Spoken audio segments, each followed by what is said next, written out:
পশ্চিমবঙ্গের প্রতিবেশী রাজ্য ঝাড়খণ্ডের দেওঘর জেলার সৎসঙ্গ আশ্রম একটি প্রসিদ্ধ আধ্যাত্মিক তীর্থস্থান।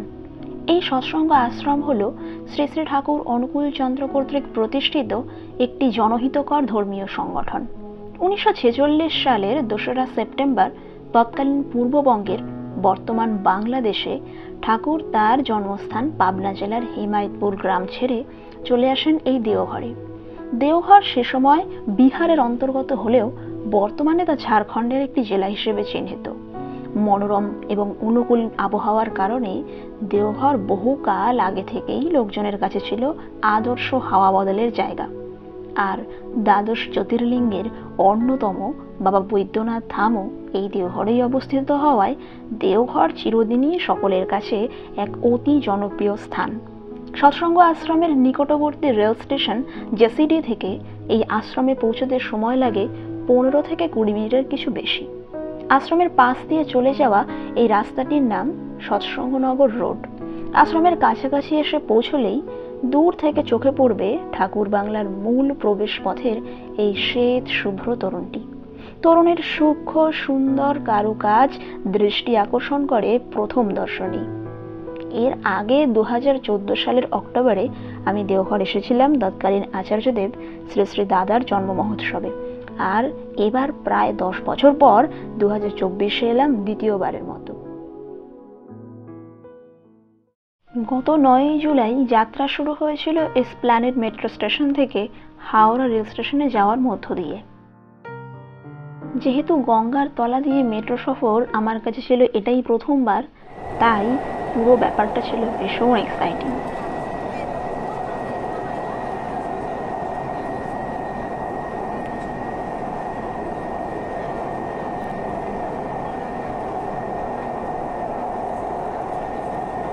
পরবর্তী স্টেশন হাওড়া।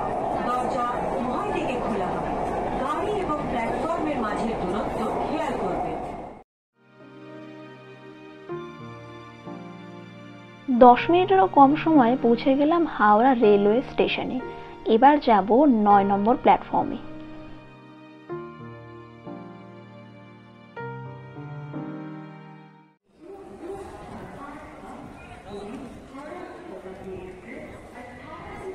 আমরা ট্রেনের সময়ের অনেকটা আগেই যেহেতু পৌঁছে গিয়েছিলাম, তাই প্রায় 2 ঘন্টা অপেক্ষা শেষে আমাদের train Patna Howrah Janshatabdi superfast express এসে পৌঁছলে নিজেদের সিট খুঁজে নিয়ে বসালাম সঙ্গে 3 জনকে।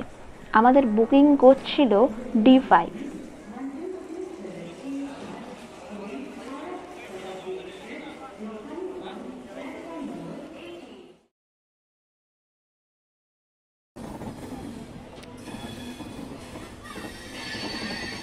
আমাদের ট্রেন ছাড়ার টাইম ছিল দুপুর 2:05। ট্রেন একেবারে 2:05-এই ছেড়েছিল। ট্রেন এখন হাওড়া ছেড়ে যাচ্ছে। সময় এখন দুপুর 2:10-এর দিকে। 12023 হাওড়া পাটনা জনশতাব্দী সুপারফাস্ট এক্সপ্রেস সপ্তাহে রবিবার বাদ দিয়ে বাকি সব দিনই চলে। পাটনা থেকে ভোর 5:30টায় ছেড়ে হাওড়া এসে পৌঁছয় দুপুর 1:30টায়। 9 নম্বর প্ল্যাটফর্মে এসে পৌঁছয়। এরপর আবার 2:05-এ এটা পাটনার উদ্দেশ্যে রওনা হয়। জেসিডি পৌঁছাতে এর সময় লাগে 4 ঘন্টার কিছু বেশি। সন্ধ্যা 6:30টাতেই এটি জেসিডির 2 নম্বর প্ল্যাটফর্মে এসে পৌঁছয়। যদিও শক্তিগড় দাঁড়ানোর কথা ছিল না, তবুও কিছুক্ষণ দাঁড়িয়ে তারপর ছাড়লো। আমরা সফর করে ফেলেছি প্রায় 81 কিলোমিটার পথ।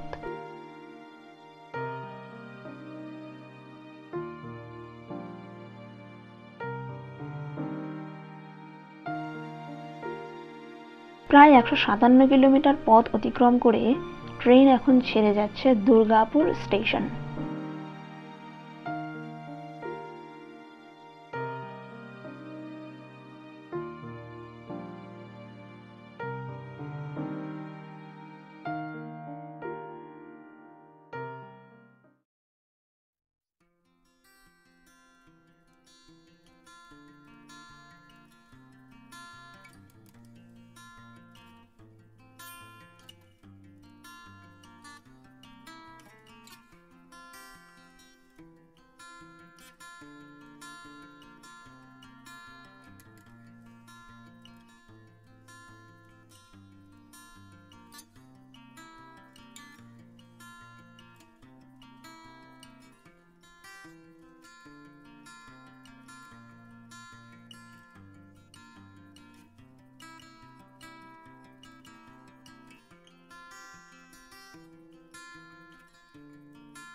সুপারফাস্ট এক্সপ্রেসের সুপারফাস্ট স্পিড উপভোগ করতে করতে প্রায় 199 কিলোমিটার পথ পেরিয়ে এসে বেশ কিছুক্ষণ দাঁড়িয়ে ট্রেন এখন ছেড়ে যাচ্ছে আসানসোল জংশন।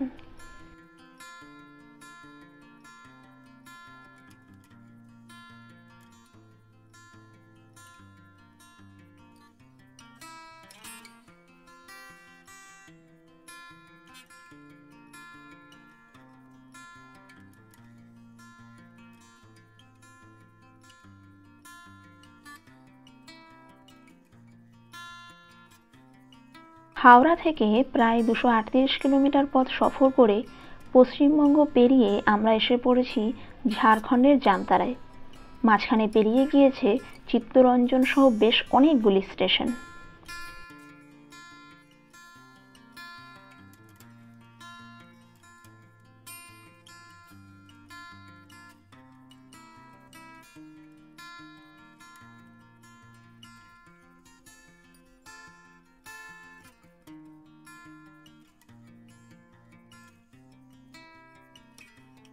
জামতারা পেরোনোর পরই চারপাশের প্রাকৃতিক দৃশ্য, ভূপ্রকৃতি হয়ে ওঠে কিছুটা অন্যরকম।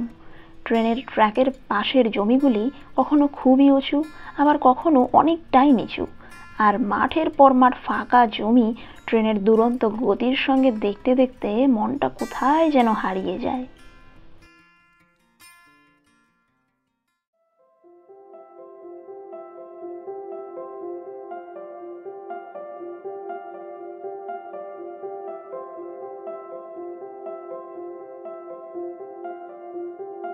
এদিন প্রকৃতি বেশ অনুকূল থাকায় যাত্রাপথের প্রাকৃতিক শোভা চাক্ষুষ করতে কোনো অসুবিধেই হয়নি। সূর্যের স্নিগ্ধ কিরণ, আকাশের নীল রং আর সাদা মেঘের ভেলা সব মিলিয়ে চোখই ফেরাতে পারছিলাম না।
দুশো 280 কিলোমিটার পথ অতিক্রম করে ট্রেন এখন ছেড়ে যাচ্ছে মধুপুর স্টেশন। চারপাশের উঁচু উঁচু বড় টিলাগুলি যেন এক একটি ছোট ছোট পাহাড়ের মতো দেখাচ্ছিল। বিকেলের পরন্ত রোদে যার শোভা ছিল একদম অন্যরকম।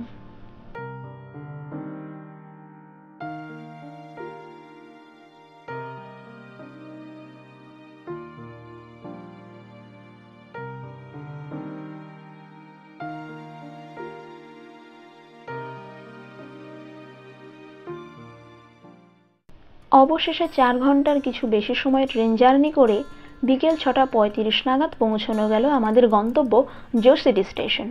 প্রবল ভিড়ের মধ্যে ট্রেন থেকে নামা যেন রীতিমতো যুদ্ধ। যাত্রীদের সাহায্য করতে রেল পুলিশ সেক্ষেত্রে ভূমিকা নেওয়ায় বড় দুর্ঘটনা এড়ানো সম্ভব হয়। জেসেনির 2 নম্বর প্ল্যাটফর্মে ট্রেন এসে থামার পর ওভারব্রিজ পেরিয়ে স্টেশনের বাইরে এসে আমরা মাথাপিছু 50 টাকা ভাড়া দিয়ে একটা টোটোর সওয়ারি হয়ে পৌঁছলাম আমাদের বুক করা কালীকৃষ্ণ বাসে। পৌঁছতে প্রায় 7:15 বেজে গিয়েছিল।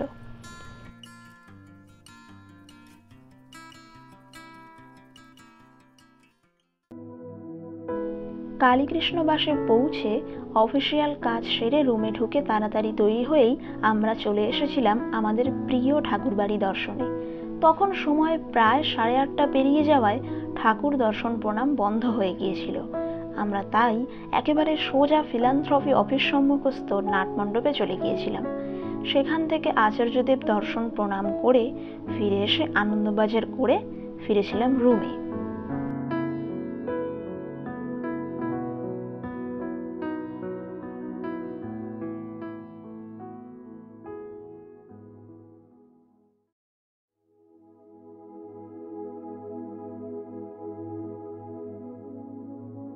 এদিন আমাদের পরিকল্পনা ছিল সৎসঙ্গ আশ্রম ভ্রমণ এবং নিবেদন।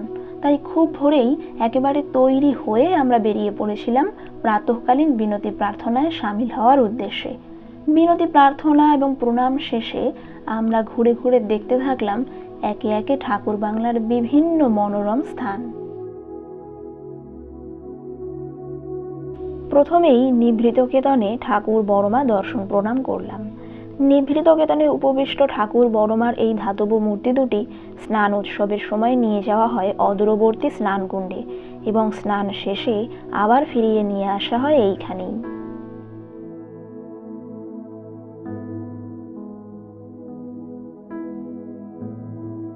এরপর আমরা এগিয়ে যেতে থাকলাম পাখিরালয়ের বিভিন্ন পাখিদের কলকাকলি শুনতে শুনতে।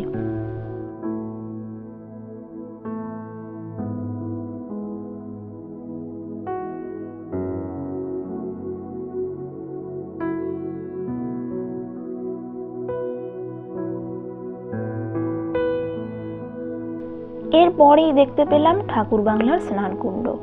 এখানেই পালিত হয় পুণ্য স্নান উৎসব।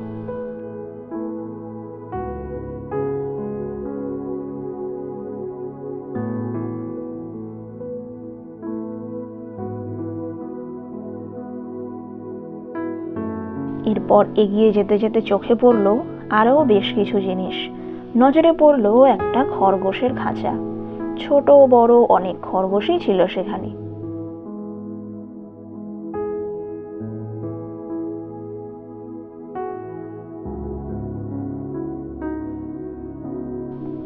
এগিয়ে যেতে যেতে দেখা মিলল ঠাকুর বাংলার বড় পাখিরালয়টি। এই পাখিরালয়টি ছিল পরম পূজ্যপাদ শ্রী শ্রী বরদার অত্যন্ত প্রিয়। পাতিহাঁস রাজহাঁস সহ বহু পাখির বসবাস এই পাখিরালয়ে।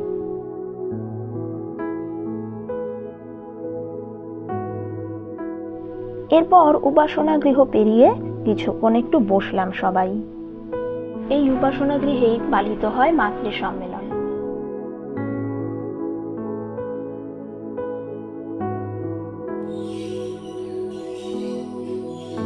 ঠাকুর বাংলার মনোরম শান্ত পরিবেশ একটা অন্যরকম আবেশে যেন ভরিয়ে রাখে। পাখিদের কূজন যেন এতে একটা অন্য মাত্রা যোগ করে।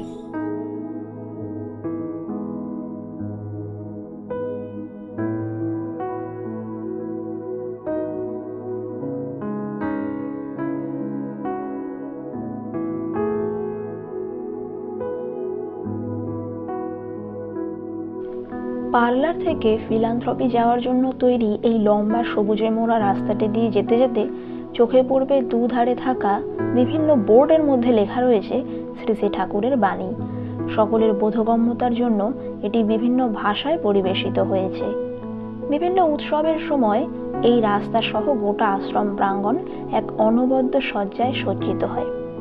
আমরা যেহেতু পূজ্যপাদ আচার্যদেবের জন্ম মহোৎসব তথা ঋত্বিক সম্মেলনের মাত্র 3 দিন আগেই এখানে এসেছিলাম, তাই সাজসজ্জাকরণের কাজ চোখে পড়ছিল।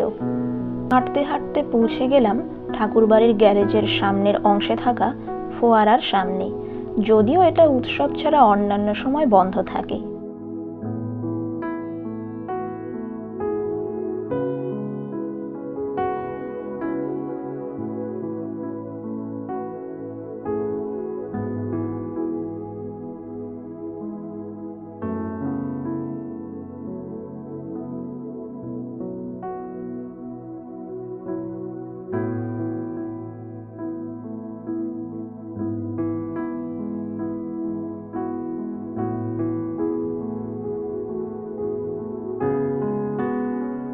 এরপর হাঁটতে হাঁটতে আমরা বাইরে মেন রোডে এসে চা জলখাবার খেয়ে চলে যাই সমাধিস্থল দর্শনে।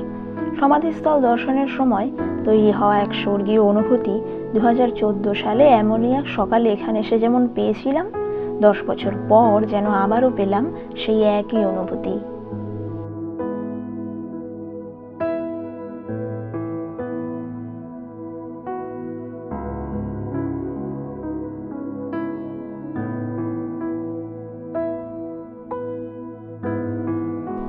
সমাধিস্থল দেখেই ফিরেছিলাম রুমে, অর্থাৎ কালীকৃষ্ণ বাসে। এবার বলি এই কালীকৃষ্ণ বাসের ব্যাপারে। ঠাকুর বাড়িতে ভক্তদের বিনামূল্যে থাকার জন্য আছে অনেক অতিথিশালা, যার কয়েকটায় আছে পার্সোনাল রুমের সুবিধা, আর কয়েকটায় আছে হল রুমের মতো, যেখানে অনেক বেড থাকে, অনেকের একসাথে থাকার মতো। এবার উৎসবের সময় প্রবল ভক্ত সমাগমে এতেও জায়গা না পেলে ভক্তরা তখন থাকে এই প্যান্ডেলে। জসিডি থেকে এই কালীকৃষ্ণ বাসে পৌঁছতে সময় লাগে 15 থেকে 20 মিনিট। শঙ্খচক মোড়ের ঠিক বাঁ হাতেই একটু এগোলেই কালীকৃষ্ণ বাস। এর ঠিক উল্টো দিকে আছে দেবতীর্থ, যেখানে আবার হল রুমে থাকতে হয়। কালীকৃষ্ণ বাসে এসে প্রথমেই অফিসে প্রাইমারি রিকুইজিটরকে অর্ঘ্য প্রশস্তি এবং নিজের সহ অন্যদের আধার দেখিয়ে সাইন করে রুমের চাবি নিতে হবে। এখানকার রুম এবং বাথরুমের ব্যবস্থা আমার ওভারঅল ভালোই লেগেছে। এখানে কিন্তু নিয়মানুযায়ী 2 দিন 2 রাত থাকার জন্যই বুকিংটি হয়, তবে আরও কয়েকদিন থাকতে হলে সৎসঙ্গের অ্যাকোমোডেশনে মেয়াদ শেষে জানিয়ে এক্সটেনশন করিয়ে নিতে হয়।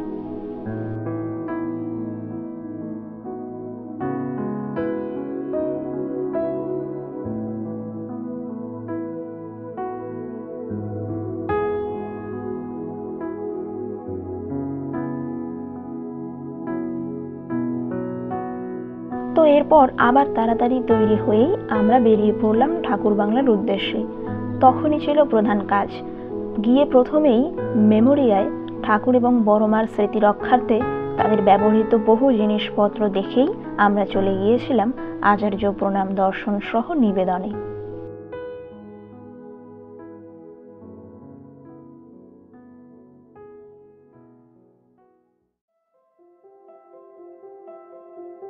আচার্য প্রণাম এবং দর্শন সহ নিবেদনের কাজ শেষে শ্রী শ্রী বরদার বাড়ি দর্শন করে আমরা তারপর আবার এই একই রাস্তা দিয়েই ফিরে সোজা চলে যাই আনন্দবাজারের দিকে প্রসাদের জন্য।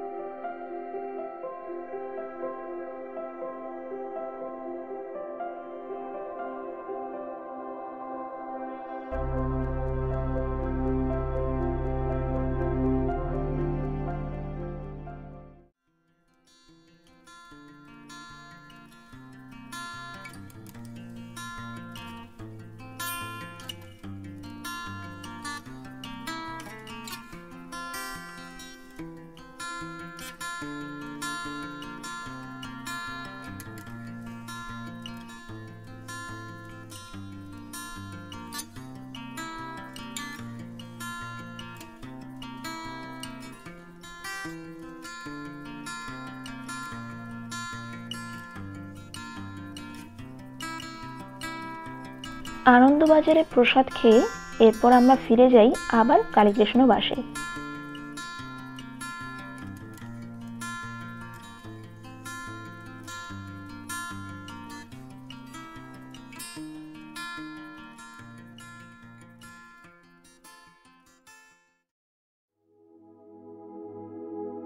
বিকেলে তাড়াতাড়ি বেরিয়ে ঠাকুর বাংলা পৌঁছানোর আগে আমরা দর্শন করলাম পূজ্যপাদ কাজলদা প্রতিষ্ঠিত আশ্রম। সৎসঙ্গ জগতে এই আশ্রম তথা কাজলদার মতাদর্শীরা গিধনিপন্থী নামে পরিচিত।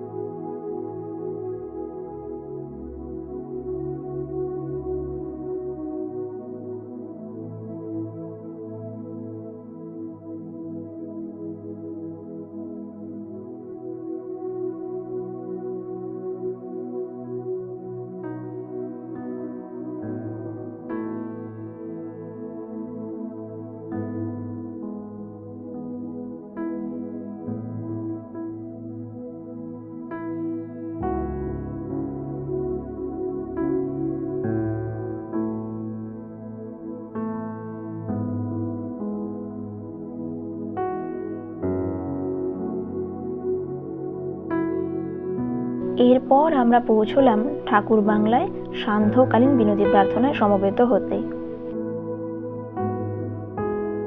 সান্ধ্যকালীন বিনতি প্রার্থনা এবং প্রণাম শেষে আমরা বেরিয়ে গেলাম মনমোহিনী ধাম দর্শন প্রণামে।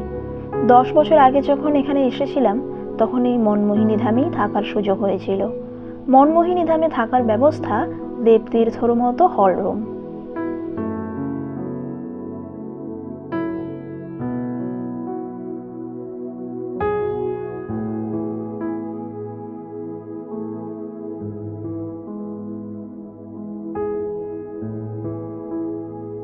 এখান দিয়ে যেতে যেতে খালি 2014 সালের স্মৃতি মনে পড়ে যাচ্ছিল।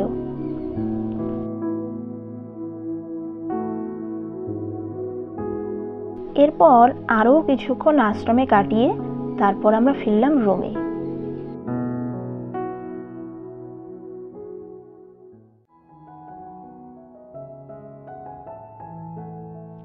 এদিন যেহেতু আমাদের অ্যাকোমোডেশন চেঞ্জের কাজ সহ বৈদ্যনাথ ধাম যাওয়ার প্ল্যান ছিল, তাই ভোর থেকেই শুরু হয়েছিল তার প্রস্তুতি। প্রাতঃকালীন বিনতি প্রার্থনা শেষে কিছুক্ষণ আশ্রম প্রাঙ্গণে থেকে তারপর আমরা বাইরে এসে খেলাম চা জল খাবার। এদিন সকাল থেকেই আকাশ ভীষণ মেঘলা ছিল। চা খেয়ে রুমে ফিরে তৈরি হয়েই তাড়াতাড়ি অ্যাকোমোডেশন চেঞ্জের কাজ সেরে আমরা বেরিয়ে পড়লাম বাবা বৈদ্যনাথ ধাম দর্শনের উদ্দেশ্যে।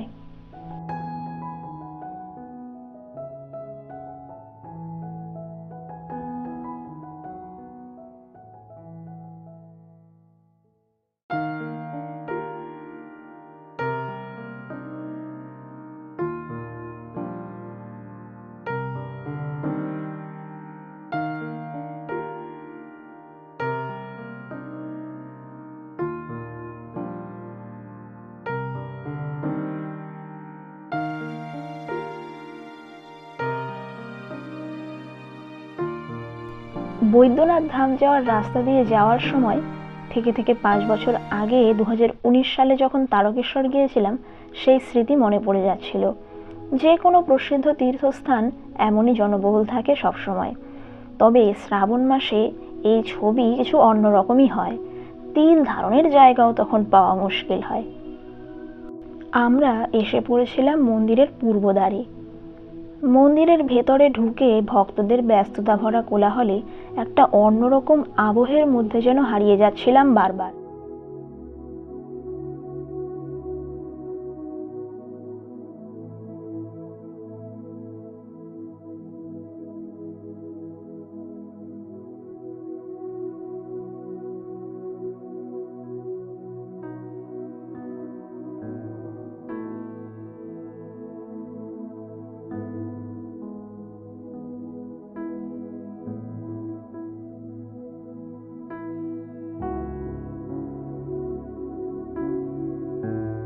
ফেরার পথে কিনেছিলাম বৈদ্যনাথ ধামের একটা ছবি। আর এখানকার প্যারার স্বাদ নিয়ে কি বলি, সত্যি এর স্বাদ আমার ইয়াদে থাকবে।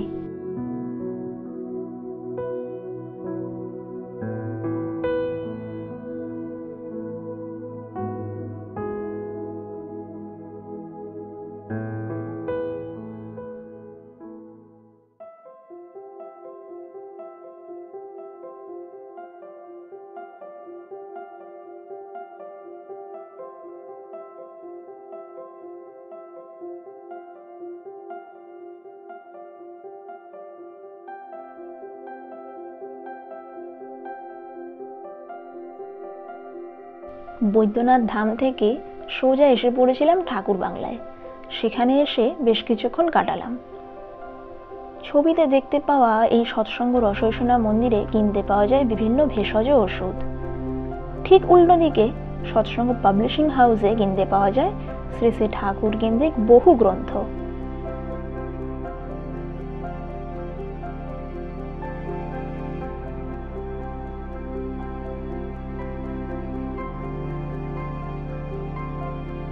ঠাকুর বাড়িতে কিছুক্ষণ কাটানোর পর এবার আমরা সোজা গেলাম আনন্দবাজারের দিকে।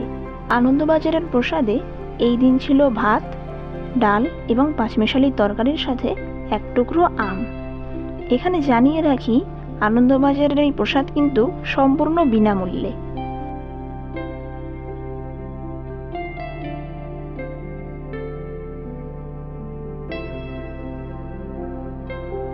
আনন্দবাজার থেকে বেরিয়ে এরপর আমরা দুপুরে ফিরে আসি দেবতীর্থতে।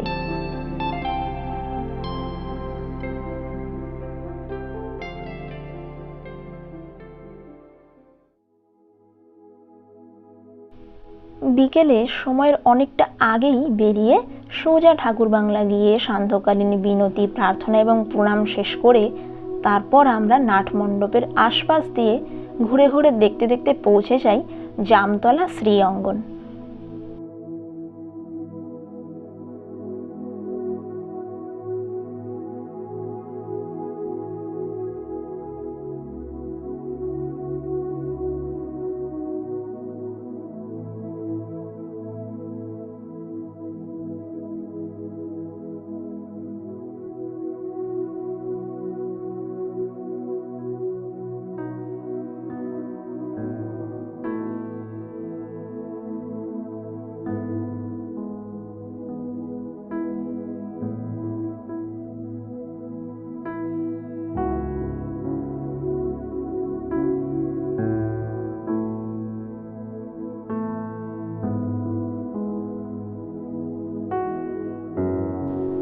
জামতলা শ্রী অঙ্গন দর্শন এবং ঠাকুর প্রণাম করে ঘুরে দেখতে দেখতে উপাসনা গৃহে গিয়ে একটি মাতৃ সম্মেলনে কিছুক্ষণ বসে তারপর আচার্য দর্শন প্রণাম করে তাড়াতাড়ি আবার ফিরে এসেছিলাম দেবতীর্থতে। ওয়েদার সকাল থেকেই মেঘলা ছিল, সন্ধে থেকে একটু আধটু বৃষ্টি পড়তে পড়তে পরে বেশ ভালোই বৃষ্টি হয়েছিল।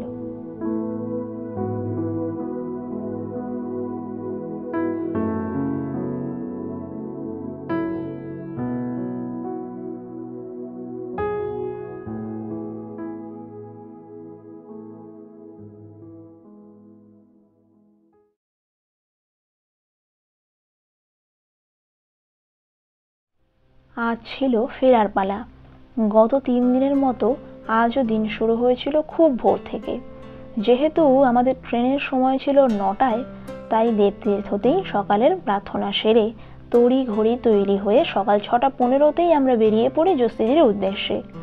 6:45টার কিছু আগে স্টেশনে পৌঁছে গিয়ে রইলাম ট্রেনের অপেক্ষায়।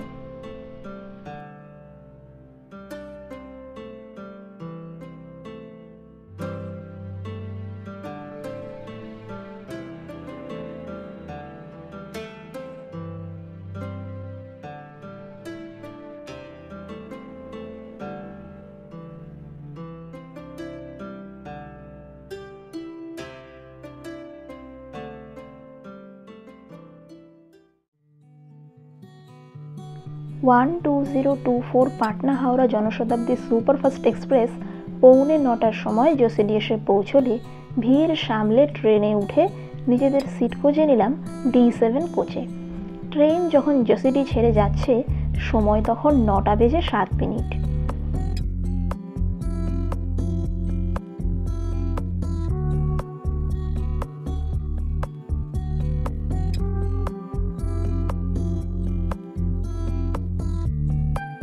প্রবল বেগে ছুটে চলা জনশতাব্দীর গতির সঙ্গে হাওয়ার বহমানত উপভোগের ব্যাপারটা কিন্তু দারুণ লাগছিল।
সকাল 9টায় ছেড়ে ট্রেন এখন দুপুর 1:30টা নাগাদ এসে পৌঁছলো হাওড়া স্টেশনের 9 নম্বর প্ল্যাটফর্মে।